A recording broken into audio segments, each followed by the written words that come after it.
Now that amateur baseball has started, let's look and see who's made a name for themselves in non-conference play for college, as well as some of the top prep options in this year's draft. You are Locked On MLB Prospects, part of the Locked On Podcast Network, your team every day.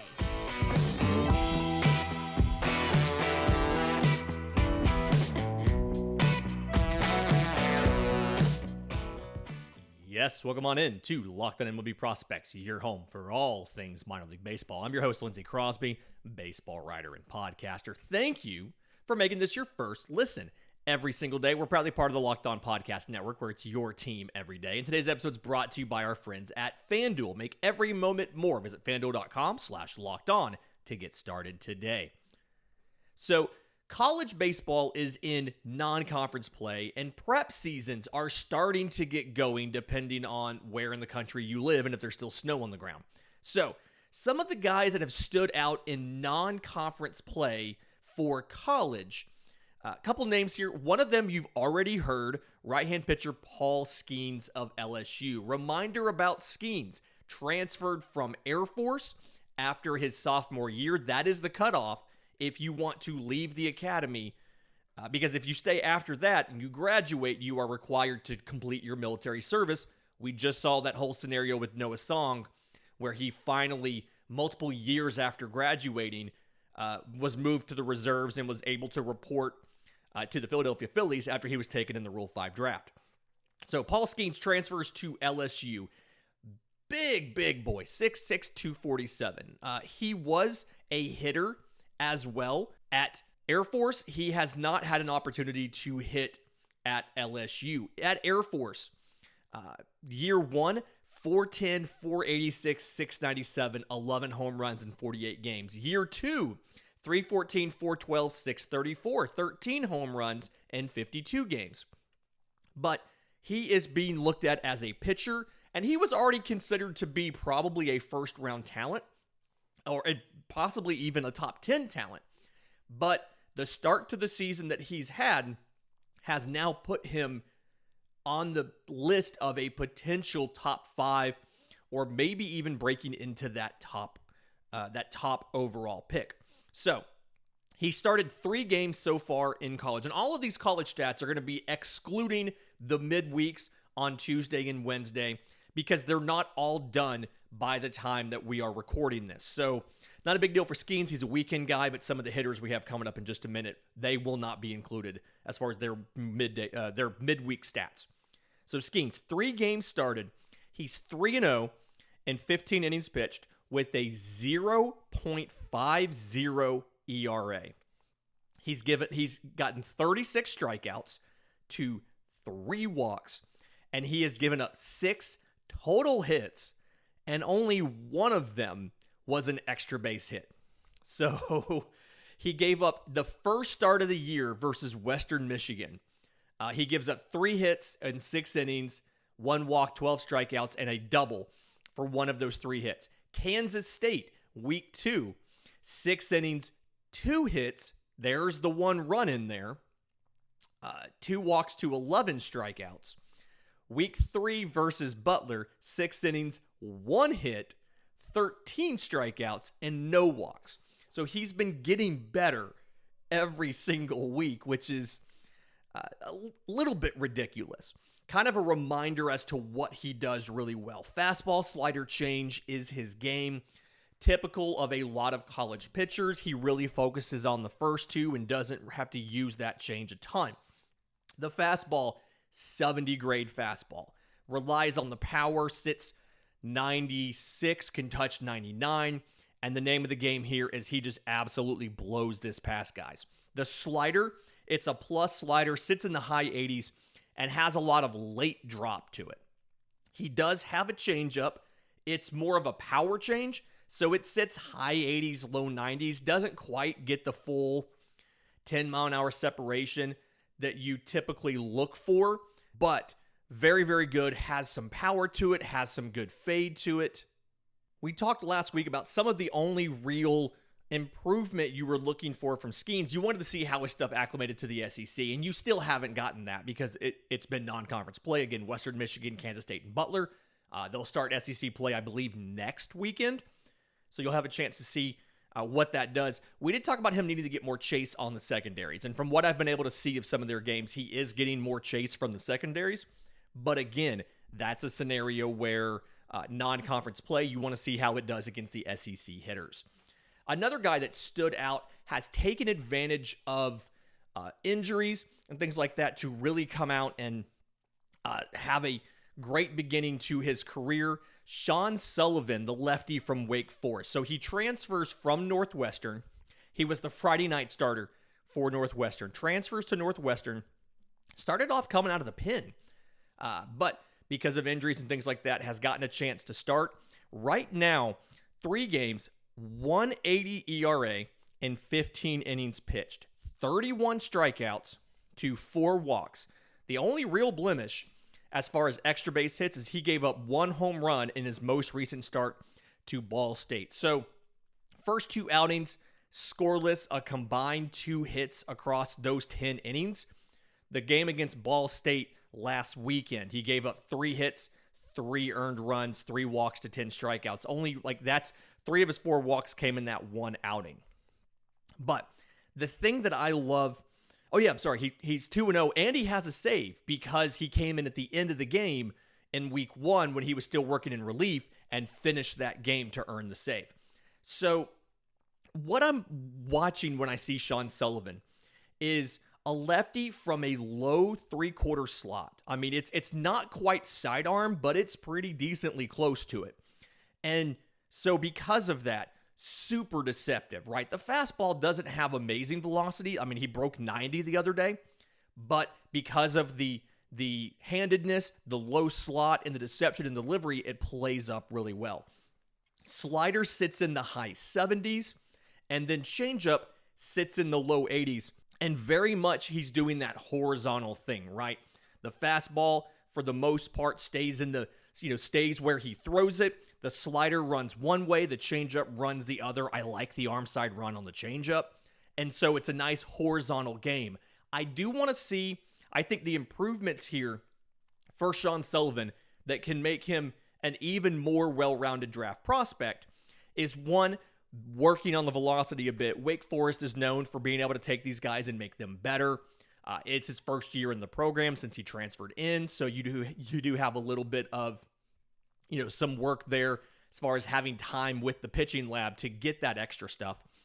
But then also, I'd love to see some sort of vertical breaking option. Now, it's tough when you have a low 3/4 slot to have a true 12-6 breaker, but something with a little bit of tilt to it, an 11-5, something like that, I think would give you a nice scenario where this ball that's coming at you out of the hand can either stay straight, it can go left, it can go right, it can drop. And if you can get some sort of vertical breaker on that same plane as everything else out of that really unusual slot, it just makes it incredibly difficult for a hitter to figure out where the ball is going to go, and you're just going to be guessing the entire time you're up there. But love what I've seen from Sean Sullivan. Again, a little bit of work on building the velocity. Some of that's going to come in the pros.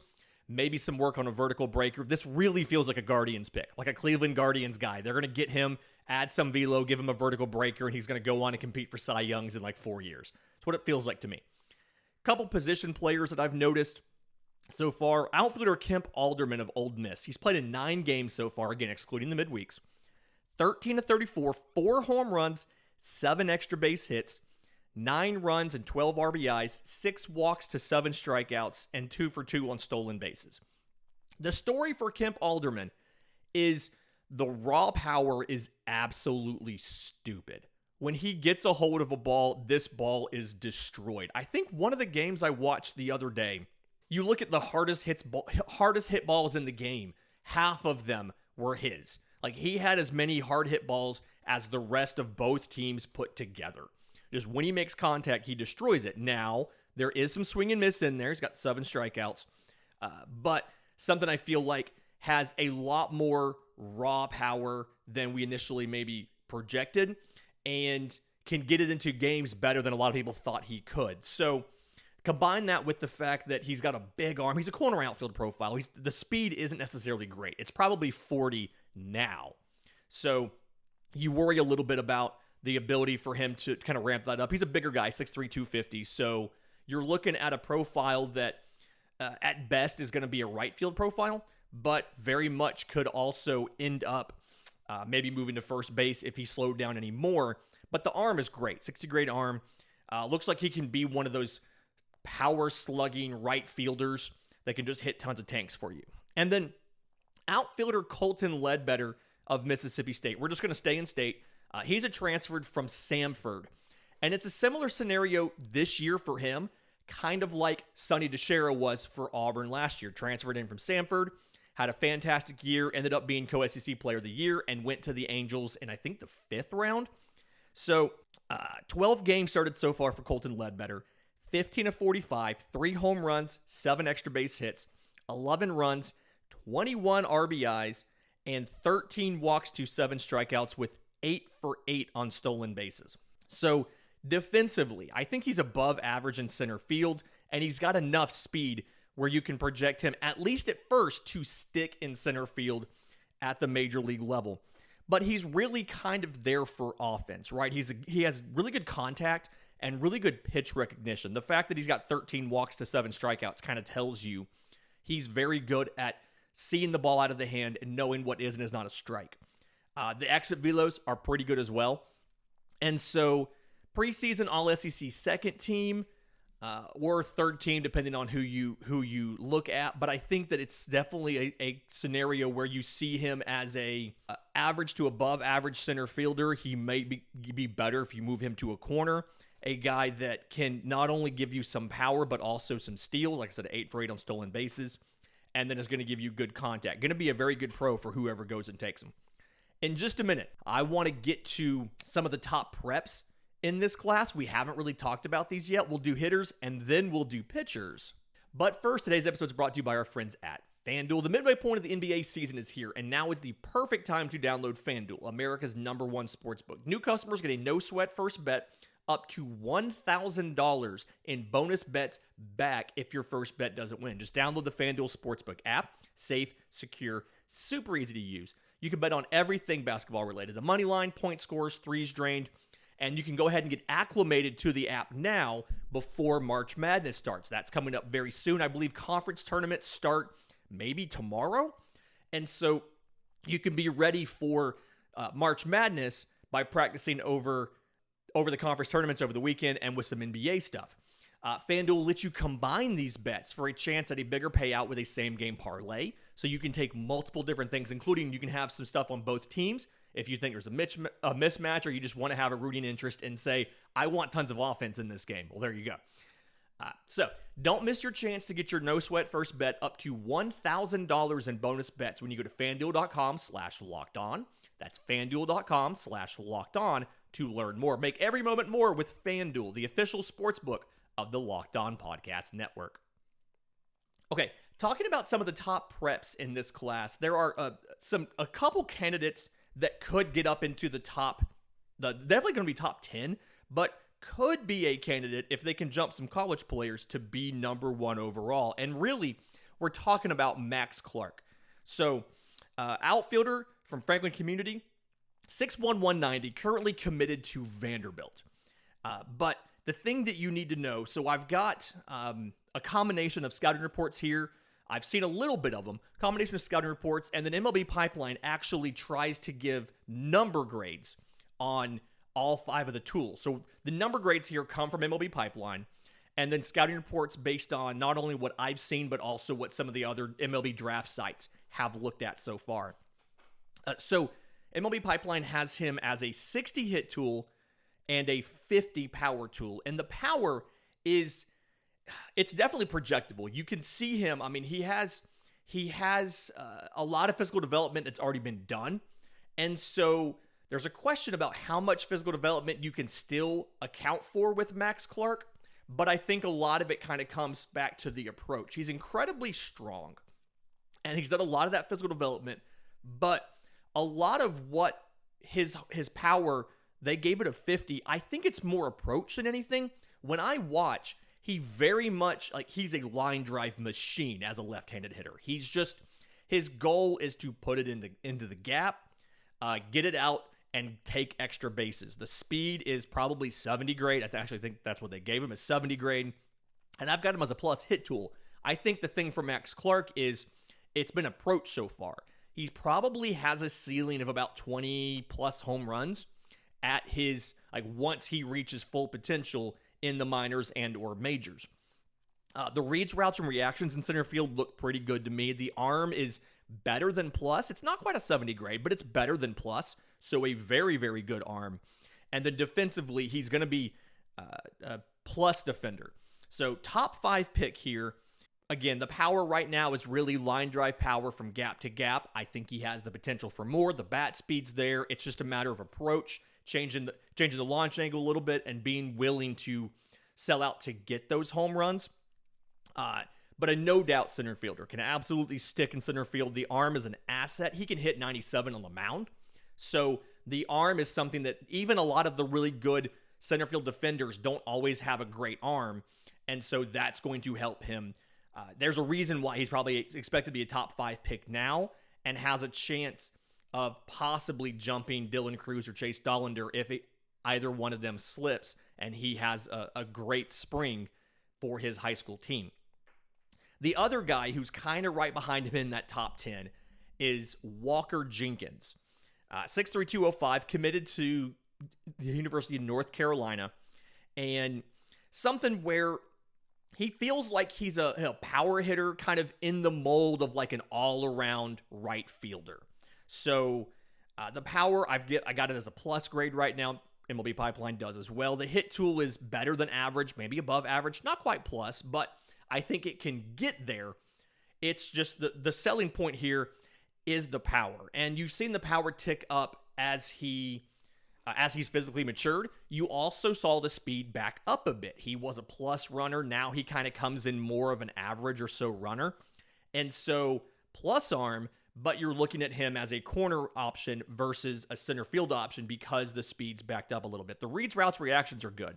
It's just the speed's backed up a little bit right as he's getting to, 17, 18 years old. So if you assume it backs up a little bit more as he goes from 18 to 21, you're looking at a guy who's going to be stuck in a corner. He has missed some time, right? He's missed some time. He had a broken hamate bone. He had a hip issue. So he's maybe a little bit inexperienced, and you kind of need to do a little bit of, check your medicals, do a little bit of research to figure out, were those fluke injuries? Is that something where there's a concern there? But what I love is I've watched him go opposite field. He's a left-handed hitter. I've watched him do power to all fields. He can take it oppo. He can pull it, and that's fine. And then he does really well against fastballs. You've seen him in some of the showcase circuits. He's done very, very good as far as catching up to premium velocity and putting it out of the park. So feel good about Walker Jenkins being a top 10, if not top 5.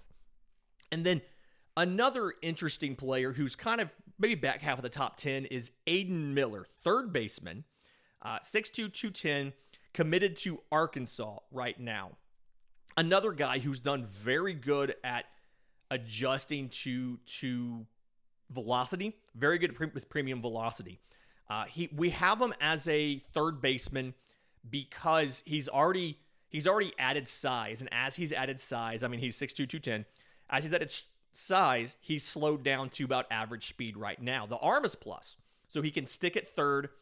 If he continues to add size and or slows down, loses some of the quick hands and things like that, you're looking at maybe having to move him from third to first, or something like a right field or left field kind of scenario. But right now, probably some of the best power in this prep class. The arm, I mentioned it's a plus arm. He pitches as well. He's hit 90 off the mound. Again, it's just a whole question of how do you feel like the physical development is going to go? If he adds more size and slows down some more, there's a concern about can he stick at third, or do you have to move him to right field or first base? So 3 really interesting preps who should be top 10 picks, depending on what happens with health and the showcases this spring. In just a minute, I want to get to some of the top prep pitchers in this class, couple righties, and one interesting lefty right here on Locked On MLB Prospects. And we are back. So when you're looking at some of the top prep pitchers in this class, three guys that I kind of want to highlight real quick. First one is the only lefty in the group. We're looking at midway somewhere in the round, but left-hand pitcher Thomas White. I have heard people, and I'm not on board with this, but I have heard people say he might be the best prep lefty since like Steve Avery in the 80s, which seems very aggressive, but something where velocity is already fantastic. So he's a Vanderbilt commit, 6'5", 210, and the fastball plus fastball as of right now sits 96, 97 or so. The belief is he's going to be able to get it up to 100. Very good up in the zone. The curveball right now is above average, sits in I've seen upper 70s, I've seen low to mid 70s. I think some of that's depending on how recently you saw him for the scouting report, but ton of spin to it and kind of has some nice little tilt to it, so it's more of a two-plane break kind of thing. The changeup, he's flashed it a little bit, kind of common, and sits in the low 80s, kind of common with a lot of the prep guys. You don't really see a really good changeup from a prepster. It's the least efficient pitch. It's usually the last one of their main trio that they develop, and they don't really need it a lot to dominate at the high school level. So you've got that. But whole thing here is he's got to work on the fastball command a little bit. He can sometimes get a little out of his mechanics, and so the fastball command wavers, but when it's on, it just explodes on a hitter up in the zone. And then the arm is a little whippy, and so I feel like the delivery sometimes gets out of sync, and he's kind of relying a bit on the arm action. So I do think he can get up to 100%. I'm sorry, 200%, to 100 miles an hour, simply if you can harness the delivery and get him a little biomechanically pure versus kind of what he's doing right now where the legs are involved, but he's generating a lot of this using the whippy arm action. So I see him as a first rounder. Right now, I've got him somewhere in that back third, 21 to 30 or so, but I absolutely think he could rise with some more velocity improvement and or some better command you see this spring. Right-hand pitcher Charlee Soto, 6'5", 210. He is committed to University of Central Florida. And the thing a lot of teams like here is he's going to be 17, if I have it right, on draft day. So a little bit younger, a little bit less wear on the arm, a little bit more projection you can assume for him as he'll be one of the youngest players in the entire draft.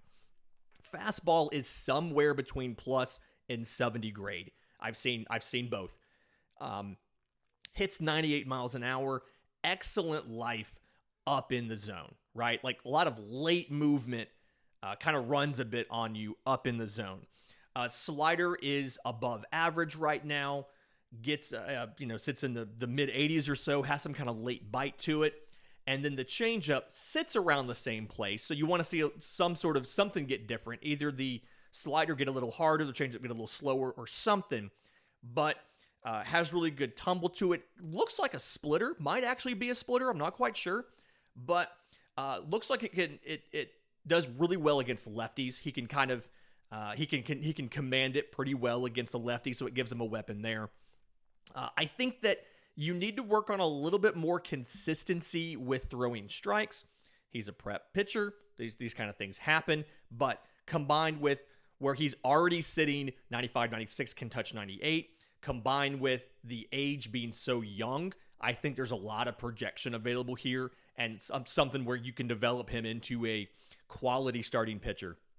The third guy, in my mind, the other top right-handed pitcher in this class, Noble Meyer. He's out of Oregon. He is committed to Oregon, but 6'5", 185, throws a couple different pitches, but does it from a really unusual slot, right? So he's 6'5", but he's got this kind of like mid to low three-quarter slot, and he kind of has some crossfire to his delivery. So the deception ends up being very good.